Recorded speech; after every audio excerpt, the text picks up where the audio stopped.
Jesus Cristo, ou da doutrina da cristologia, que é o estudo da pessoa, bem como dos ofícios do nosso Salvador.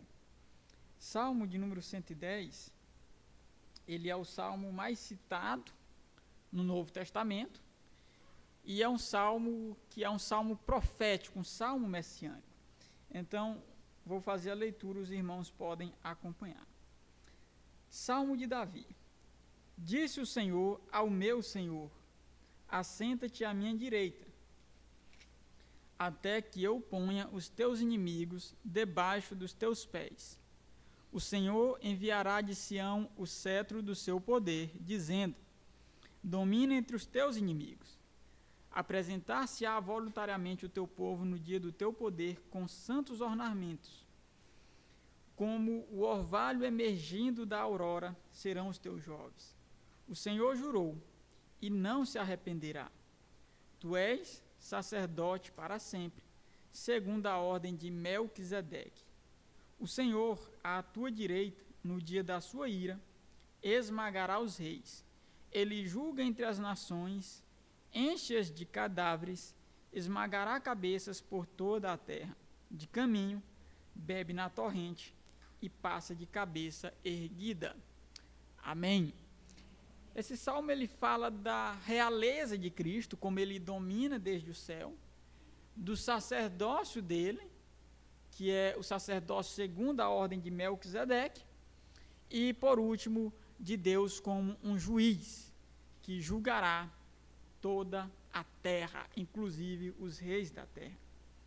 Nós estamos falando a respeito da pessoa de Jesus, porque a pessoa de Jesus, ela é o centro do cristianismo. Nós somos chamados de cristãos por causa exatamente de Jesus. E é necessário que nós entendamos quem é Jesus e o que ele fez, o que ele exerceu, para que nós possamos, então, ter esperança, de fato, nessa pessoa. Nós depositamos toda a nossa fé e toda a nossa vida nessa pessoa, na pessoa de Jesus Cristo. Na última quarta-feira que eu estive aqui, nós falamos a respeito dos nomes que a Escritura dá a Jesus e como esses nomes revelam quem é Jesus. Nós falamos também a respeito das duas naturezas de Jesus, a natureza divina e a natureza humana, unidas em uma só pessoa. E hoje nós iremos falar dos atributos e também dos ofícios de Jesus Cristo. No que diz respeito aos atributos de Jesus Cristo, nós temos discussões teológicas a respeito de como essa coisa se dá. O que significa os atributos de Jesus? Jesus, ele é a pessoa mais complexa que já existiu. O ser humano, por si só, ele é um ser complexo. Vez ou outra, eu escuto alguém falando assim: olha, o meu cérebro me enganou. Mas você já parou para refletir o que significa você enganar você mesmo? Não tem como você dizer que a sua mente lhe enganou se a mente é você próprio. Então, a própria ideia da união da natureza humana em corpo e alma, unidos a uma pessoa humana, que somos nós, né, os seres humanos, essa própria união, ela já é por si só complexa. E quando nós tratamos a respeito de Jesus Cristo, outras complexidades ainda entram em cena, porque Jesus, ele é também Deus. E aí é a grande questão: como é que pode alguém ser Deus e homem ao mesmo tempo? Como é que pode Deus ter se tornado homem? E foi de fato isso que aconteceu. Há alguns que dizem que o maior milagre de todos, se fosse para enumerar milagres, né, seria o milagre da encarnação. Deus se tornar homem, o Criador fazer parte da sua própria criação. E uma vez que isso aconteceu, nós temos aquela ideia que nós falamos assim: olha, para Jesus era fácil, porque Jesus era Deus. Mas esse tipo de argumento não vale. Para muitas pessoas, Jesus ele não serve como exemplo. Quando você diz assim, olha, se fosse Jesus, ele cometeria esse pecado, a pessoa diz, mas também você quer me comparar com Jesus, né? Jesus é Deus, eu não sou Deus. Bom, esse tipo de argumento, ele simplesmente não vale. Porque Jesus, ele era Deus, é verdade. Mas ele também era o quê? 100% homem, igual a você. Ele foi tentado em todas o quê? As suas fraquezas, diz a Escritura. Então, isso diz respeito, essa divisão entre Jesus ser Deus e ele ser homem, a dificuldade está em como os atributos da natureza humana se comunicam com os atributos da natureza divina, ou vice-versa. Como os atributos da natureza divina, eles vão se comunicar com os atributos da natureza humana. Lutero e a visão luterana da comunicação de atributos é uma visão diferente da visão presbiteriana. É uma visão, Lutero ele vai rejeitar alguns concílios primeiros da igreja, e através dessa questão, né, ele vai, como está escrito aí no slide, a versão luterana da comunicação de atributos significa que a transição de Cristo do sofrimento para a glória é apenas aparente. Por quê? Por que isso, né? Porque eles acreditam que quando Jesus ele encarna, a natureza humana, ela recebe todos os atributos da natureza divina, incluindo os atributos magisteriais de Deus. Quais são os atributos magisteriais de Deus? O atributo de onipresença, Deus está presente em todos os lugares e ao mesmo tempo. O atributo de onisciência, Deus sabe de todas as coisas que já aconteceram e que ainda vão acontecer. E o atributo de onipotência, Deus ele pode todas as coisas. Então, na versão luterana, esses atributos teriam sido comunicados à natureza humana no momento da encarnação. Isso é amplamente rejeitado, a não ser pelos luteranos, né, mas toda a cristandade rejeita essa doutrina, porque essa doutrina ela acaba por anular a natureza humana. À medida que isso acontece, só existe um Deus, não existe mais um ser humano, porque uma vez que esses atributos são comunicados, a natureza humana ela se torna o quê? Natureza divina. Lembrando, o que é a natureza humana? Corpo e alma. Isso é o que nós chamamos de natureza humana, o corpo e a alma unidos. Portanto, né, esse desenvolvimento de Cristo, ele foi apenas aparente, porque desde sempre não teve um desenvolvimento, digamos assim, real. Por isso que na versão luterana da interpretação da ceia do Senhor, que nós chamamos de consubstanciação, ele vai dizer que Jesus está presente em, com e sob o pão. Por que ele vai dizer isso? Por causa dessa comunicação de atributos. Cristo, ele está presente fisicamente na ceia, na versão luterana? Tá. Então, por que a gente não vê? Porque a natureza divina tornou a natureza humana invisível. Esse atributo foi comunicado a ela. Por isso que Cristo está presente fisicamente também em todos os lugares que a ceia está sendo realizada. Essa é a doutrina da ceia do Senhor, chamada de consubstanciação, que é rejeitada. Nós sabemos que Cristo não está presente na ceia fisicamente. Fisicamente ele está onde? No céu. Por isso que nós não vemos Cristo aqui e agora, mas ele está presente espiritualmente, de forma espiritual. Em Lucas, capítulo 2, verso 52, nós lemos assim: e crescia Jesus em sabedoria, estatura e graça diante de Deus e diante dos homens. Esse versículo de Lucas, ele é muito claro que nós temos um desenvolvimento na pessoa de Jesus. Jesus, ele cresce não somente em estatura, mas também em graça e em conhecimento. Então você vê que Jesus, como um ser humano como nós, ele se desenvolve. E muitos daqueles que defendiam a posição luterana diziam que isso era apenas aparente, mas não de fato real. Entretanto, a Escritura ela é muito clara. Era diante de Deus e diante dos homens. Cristo ele teve um desenvolvimento real. A versão católica, ela sustenta que houve uma comunicação de dons. Todos os dons que a natureza humana é capaz de ter, Jesus recebeu de imediato no momento da encarnação. Então, quando Jesus encarna, ele não recebeu todos os atributos da natureza divina, mas todos aqueles que eram possíveis à natureza humana. Por exemplo, não é possível para a natureza humana ser onipresente. Então, esse atributo ele não foi comunicado à natureza humana de Jesus. Isso aqui é quase a versão reformada, né? Qual a diferença? É que nós não cremos que esses dons eles foram dados a Cristo no momento da encarnação. Nós cremos que esses dons foram sendo dados a Cristo aos poucos. Ele ia crescendo em dons, ele ia crescendo em graça, ele ia crescendo em conhecimento, né? Então, dentro da versão católica também, não houve nenhum desenvolvimento real da infância até a idade adulta, ou da vida de Cristo no céu e na terra, né? Já a visão reformada, e aqui é bíblica, né?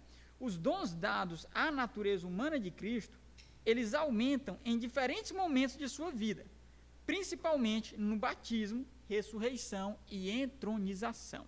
À medida que Cristo vai avançando, você vai vendo o quê? Que ele vai recebendo dons diferentes, vai recebendo atributos diferentes. Ele só começa a pregar o evangelho depois do seu batismo. E depois que ele é ressuscitado, é que ele é entronizado e se assenta à destra de Deus. Então, vai havendo o quê? Um crescimento gradual na pessoa do Redentor. A mediação de Cristo, ela é de acordo com ambas as naturezas, fazendo cada uma o que lhe é próprio. Então, Cristo, ele media entre nós e Deus de acordo com a sua natureza divina e também de acordo com a sua natureza humana, cada qual fazendo o que é próprio a ela. Com respeito aos ofícios de Cristo, que nós falamos um pouco dos atributos. Então, só resumindo aqui, como é que esses atributos funcionam? A natureza humana, ela só recebe os dons que ela é capaz de receber, porque o ser humano, ele é o quê? Finito. Ele não é infinito. Ele não pode ser, por exemplo, onipresente. Entendeu? Então, ele recebe, a natureza humana, aquilo que ela pode receber, e a mediação de Cristo é de acordo com essa natureza humana e também com a natureza divina. Além do mais, Cristo não recebe todos os dons de uma única vez, mas ele foi recebendo gradualmente. Ele foi crescendo em conhecimento e graça diante de Deus e diante dos homens. Os ofícios de Cristo, eles são três: ofício de profeta, ofício de sacerdote e ofício de rei. Isso aí vocês têm que saber. Uma das coisas que todo crente tem que saber: quais os três ofícios de Cristo: profeta, sacerdote e rei. Nunca mais esqueça. Se você não tinha aprendido, aprendeu hoje. Os três ofícios de Cristo. Bom, com respeito ao ofício de profeta, né, diz respeito que ele comunica a palavra de Deus aos homens. E ele é tanto profeta como o conteúdo da profecia. A forma como Jesus pregava é diferente da forma como eu ou qualquer outro pregador prega. Ele era o mensageiro e a mensagem ao mesmo tempo. Nós falamos para os homens crerem em Cristo. Cristo falava: creiam em mim, eu sou, né? Então, ele era um profeta bem acima de todos os outros. Cristo, ele transmite todo o conhecimento verdadeiro acerca de Deus, porque ele possui todo o conhecimento verdadeiro acerca de Deus. Por exemplo, Moisés, ele foi um mediador, ele pregou aquele povo, mas Moisés, ele tinha um conhecimento parcial de Deus, um conhecimento limitado, entretanto, suficiente para aquele tempo. Jesus Cristo não. Ele conhece absolutamente tudo, entende perfeitamente cada coisa que ele pregava, porque ele era o próprio Deus. Então, ele tem o conhecimento pleno acerca de Deus. Mateus 24, 36, nós temos um versículo que deixa muita gente confusa, né? Porque diz assim em Mateus 24, 36. Mateus 24 é o famoso sermão escatológico de Jesus, né? E aí depois Jesus trazer muitas profecias, Jesus ele fala assim: mas a respeito daquele dia e hora ninguém sabe, nem os anjos do céu, nem o Filho, senão o Pai. Então Jesus ele demonstra o quê? Um conhecimento limitado. Ele está explicitamente dizendo que ele não sabe o dia da sua segunda vinda. Só quem sabe é quem? É o Pai. Então, pelo menos até esse momento que Cristo fala, ele de fato não sabia. Pelo fato de Cristo ter revelado a vontade de Deus dentro dos limites de sua natureza humana, se Deus não revelou certas verdades a Cristo, então Cristo, na condição de verdadeiro homem, desconhecia aquelas verdades. Então aqui nós temos uma evidência maior ainda de que esse conhecimento de Cristo ele foi o quê? Gradual. Ele não foi completo e de uma única vez, mas ele foi recebendo conhecimento gradual. Então, no que diz respeito à natureza humana dele, ele não sabia o dia da sua segunda vinda, porque essa informação não teria ainda sido revelada à natureza humana dele. Então, ele era um profeta e ele profetizava a respeito de Deus de acordo com o conhecimento revelado à natureza humana. Com sua ascensão e exaltação, as graças da natureza humana são ampliadas ao máximo possível. Então, quando Jesus Cristo ressuscita, você vê que há uma mudança radical. Né?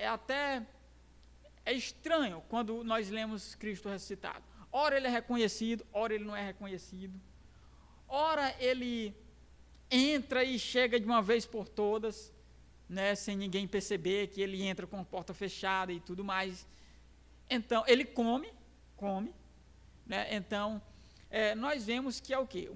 Um ser humano em outro patamar, digamos assim. Então, a natureza humana de Cristo, ela com certeza ali, após a ressurreição e exaltação, essas graças elas são ampliadas ao máximo possível, porque Cristo já completou toda a sua obra.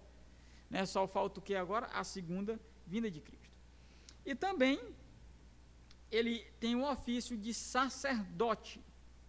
Então, enquanto profeta é aquele que prega a palavra de Deus e revela coisas a respeito de Deus e do futuro, enquanto sacerdote, ele representa os homens perante Deus.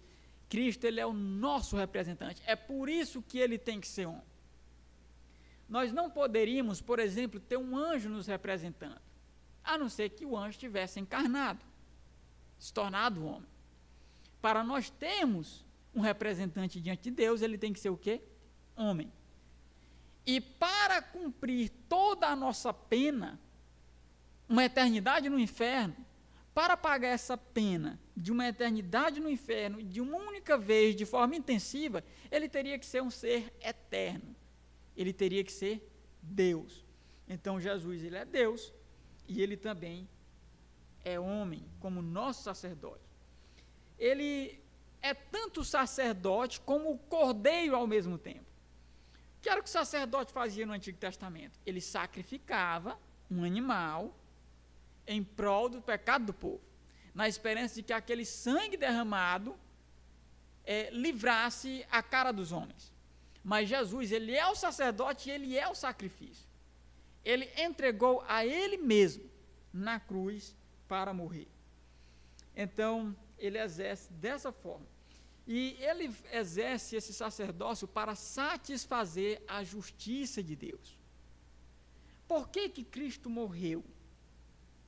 Por que que Deus, ele meramente não salvou as pessoas sem que Cristo houvesse morrido? Deus não é Deus? Ele não pode fazer qualquer coisa? Então, a pergunta que se faz é, ora, para que esse sofrimento todo de Jesus? Isso era necessário que ele salvasse quem ele quisesse salvar e ponto final. Ele é Deus e ele faz o que ele bem entender. Entretanto, Deus, ele é justo. a justiça de Deus, ela precisaria ser satisfeita. Sobre essa morte de Jesus, muitas teorias se levantaram ao longo da história. Corria antigamente no WhatsApp, assim que começou o WhatsApp, né?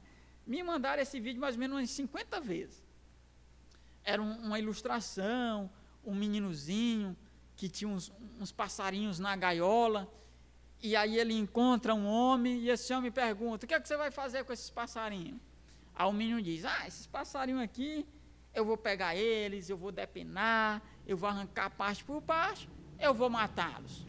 Aí esse homem compra os passarinhos daquele menino para livrar os passarinhos da mão do menino. Aí diziam assim: da mesma forma foi Jesus. Ele veio para pagar a Satanás o preço por você. Essa teoria é chamada de teoria do resgate, em que Cristo veio pagar uma dívida ao diabo. Bom, em certo sentido a gente pode dizer isso, mas isso não é verdade, no sentido mais amplo. Por quê? Porque Cristo ele não veio pagar uma dívida a Satanás para nos resgatar. Deus não deve nada ao diabo, e nem nós éramos propriedades por direito, por assim dizer, do diabo. Então essa ilustração ela não faz sentido. Jesus ele veio para nos livrar da ira de Deus, não da ira do diabo, porque o diabo ele vai sofrer também na condenação eterna. Então, quem estava, se o menino ao invés de ser o diabo, né, seria Deus na ilustração. Era ele que estava com você na gaiola, era ele que iria atormentar você pelas eras intermináveis da eternidade em um inferno eterno. Mas Cristo veio para satisfazer o quê? A justiça divina. Por isso que a linguagem é essa. A justiça de Deus, ela precisaria ser satisfeita. Alguém tinha que pagar a dívida. Deus não ia meramente perdoar sem que ninguém pagasse a dívida, porque perdão é um conceito negativo. Entenda isso. Perdão é um conceito negativo. Perdão, ele não tem a ver com justiça, ele é o contrário de justiça. Perdoar é injustiça. Por exemplo, imagine você que um traficante chegou lá na frente do juiz, o juiz diz assim: está perdoado, vai embora. O juiz teria sido justo? Não. Por quê? Porque perdão é um conceito negativo. E aí entra o quê? A justificação. Ele tem que ser o quê? Justificado. Então alguém tem que pagar a dívida dele. Imagine você ter uma dívida no banco, e o banco só vai tirar seu nome lá do SPC se alguém pagar para você, ou se você pagar. A justificação ela vai além disso. Cristo ele paga a nossa dívida e ele transfere meio que um crédito infinito para a sua conta. Isso é justificação, é ele pegar os seus pecados, a sua dívida, e botar sobre ele, e ele pegar toda a justiça dele e botar sobre você. Então ele veio fazer o quê? Satisfazer a justiça divina. Isso ele exerce como nosso sacerdote, para nos reconciliar com Deus. E nem todos os mediadores são sacerdotes, mas todos os sacerdotes eles funcionam como mediadores. Por exemplo, Moisés era um mediador, mas não era um sacerdote. A morte de Cristo na cruz, ela não salva ninguém, mas nos termos do acordo de aliança entre pai e filho, ela salva aqueles por quem morreu. Quando a gente diz que a morte de Cristo não salva ninguém, é no sentido lógico. Ela só salva por quê? Porque Deus Pai determinou que ela salvaria, por causa da aliança que ele fez lá na eternidade. Então essa morte, ela de fato salvaria. E é por isso que Cristo, ele vai salvar todos aqueles por quem ele morreu. Não faz sentido Jesus ter morrido por pessoas e essas pessoas irem para o inferno. Isso seria o cúmulo do absurdo, do que pode ter de mais absurdo, de injusto com Jesus. Seria injustiça não com quem vai para o inferno, mas com Jesus. Entendeu? Seria o cúmulo da injustiça com ele. Você morre e eu não salvo. Eu vou punir o pecado em você. Isso não faz sentido, né? Isso não é um ensinamento da Escritura. Todos aqueles por quem Cristo morreu, de fato, são salvos. E Cristo, ele também exerce o ofício de rei. Ele governa sobre toda a criação. Cristo exerce as funções de rei quando ele nos sujeita debaixo do seu domínio, ele nos governa, ele nos protege, e ele contém e subjuga todos os nossos inimigos, que são os mesmos inimigos dele. Ele exerce esse papel de rei. Ele também, para ele possuir tal reino, Deus precisou de algumas coisas. Por exemplo, preparar um corpo para que Jesus habitasse nesse corpo, ungir irrestritamente o Filho com o Espírito Santo, para que o Espírito Santo o capacitasse, declarar publicamente que Jesus, ele é rei, e também honrar a Jesus com embaixadores e servos. Nós somos os servos e os embaixadores desse rei. Não existia a possibilidade de Jesus morrer e ninguém se converter. Tem gente que pensa isso, né? Teologia arminiana. Olha, Jesus podia ter morrido e ninguém ter se convertido. Isso aí não é nenhuma uma possibilidade de se considerar, viu? Uma coisa dessas aí. Então, passando adiante, nós podemos também ver que, vamos agora para esse último slide, que é os ofícios de Cristo comunicado à igreja. Nós falamos desses 3 ofícios, profeta, sacerdote e rei.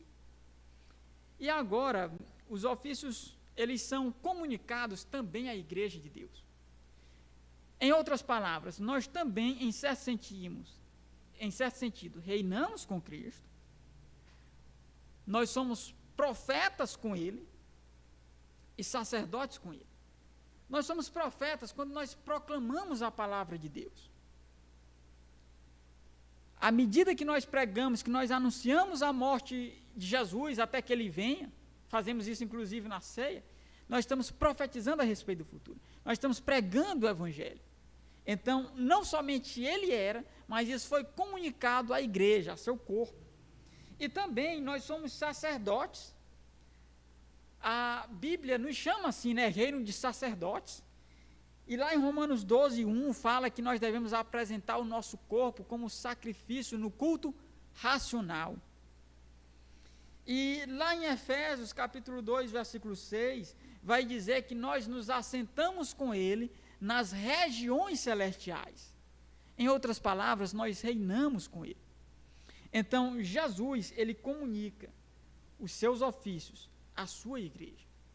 E para concluir, eu coloquei uma frase de Stephen Carnock, que ele diz assim, nem sei se assim se pronuncia, viu? Nunca vi a pronúncia desse nome na minha vida, eu estou inventando aqui a pronúncia, né? Diz assim, ó, consideremos atentamente o Cristo crucificado, o remédio para todas as nossas desgraças. Sua cruz assegurou uma coroa. Sua paixão fez expiação por nossa transgressão. Sua morte é a destruição de nossos inimigos, a fonte de nossa felicidade e o testemunho eterno do amor divino. E a pergunta é se você reconhece isso. Se você recebe Jesus da forma como Ele é.